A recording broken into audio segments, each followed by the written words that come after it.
Teman-teman sekalian, inilah The How of Happiness. Buku terbitan tahun 2007 yang saya sangat suka, ya, ditulis oleh Sonja Lyubomirsky, ya, tentang bagaimana sih orang itu menjadi bahagia. Jadi Sonja Lyubomirsky ini mendapat grant ya, jadi semacam hibah itu 1 juta US dollar untuk meriset tentang kebahagiaan orang. Nah, profesor ini melakukan riset dengan sangat hati-hati tentang siapa yang bisa menjadi bahagia dan apa yang membuat orang itu bahagia, ya. Jadi studi ini sangat menarik dan sangat terkenal sekali, namanya The How of Happiness, ya. Salah satu yang paling terkenal itu ini. Gambar pie ini, jadi Anda bisa melihat di internet, ya. Ini gambarnya di dalam itu berupa ini, ya, pie, ya. Saya coba gambarkan pie of happiness dengan kertas. Ini baru saya coret-coret, ya. Saya lupa yang atas sudah dibetulkan bahasanya, sekarang tulisannya terbalik. Jadi sederhananya bilang gini loh, orang itu 50% dari kebahagiaannya, dari kehidupan dia, itu ditentukan oleh apa yang disebut dengan set point. Set point itu dari lahir seperti itu, atau bakat seperti itu, atau dirinya seperti itu.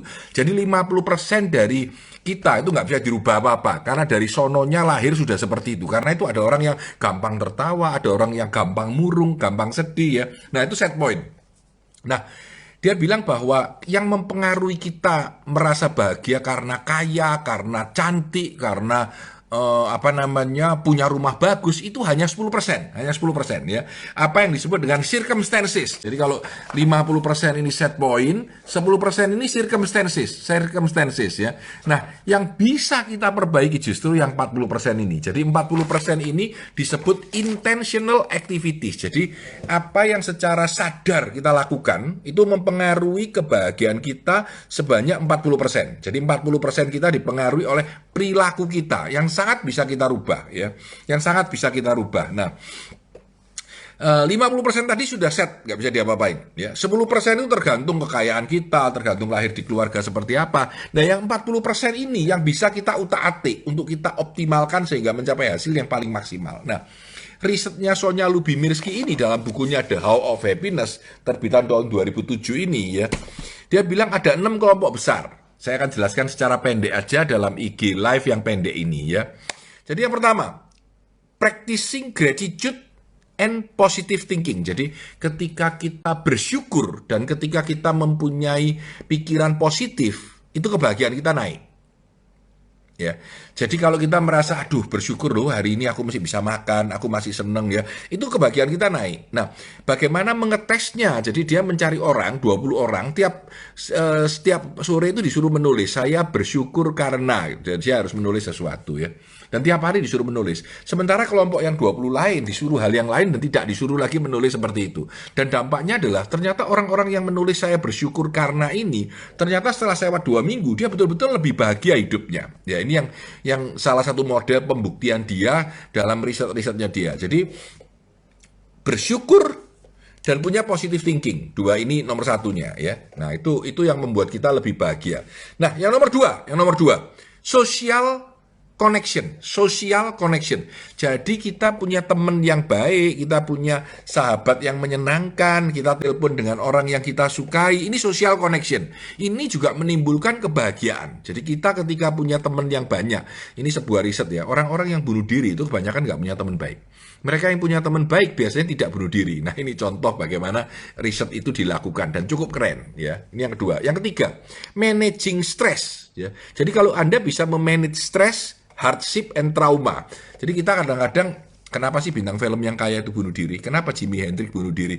Ternyata mereka ini tidak mampu memanage tekanan yang begitu besar.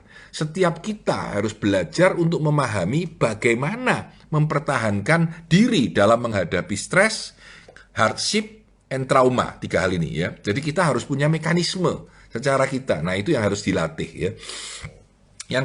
Yang keempat disebut living the now atau hidup di saat ini.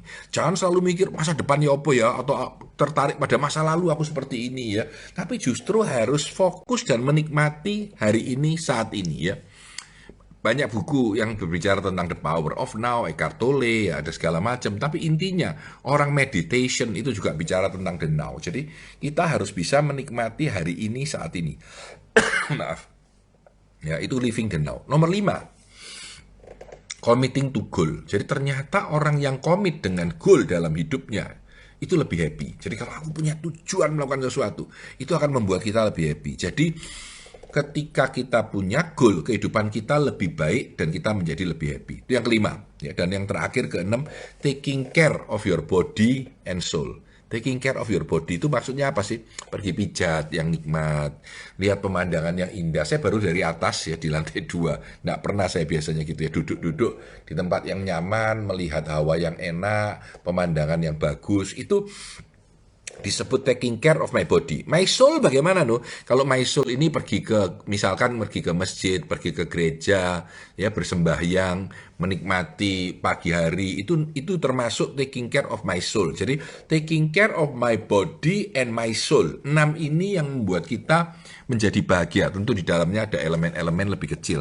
Tapi Sonya Lubimirski ini mengatakan bahwa kita akan menjadi lebih bahagia kalau kita berfokus pada 6 elemen ini di dalam kehidupan kita. Nah, saya tunjukkan sesuatu. Kebetulan aja saya pakai baju ini ya. Baju ini digambar ya oleh Mbak Nila yang gambar gedung saya. Memang atas permintaan saya. Dan kita punya t-shirt yang berdesain seperti ini ya.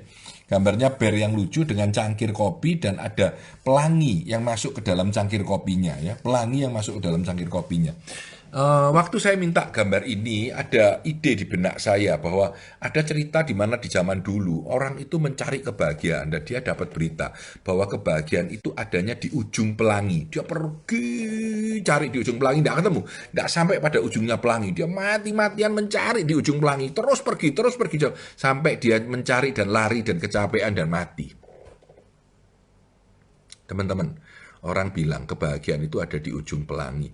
Tetapi kalau kita sadar, kita duduk, mungkin saja ujung pelangi itu hanya di secangkir kopi. Ini Anda lihat gambar yang sama ya. Saya suka gambar ini, saya minta ya. Jadi mungkin kebahagiaan kita itu hanya berada di secangkir kopi. Bahasa orang Jawa, urip iki mung mampir ngombe.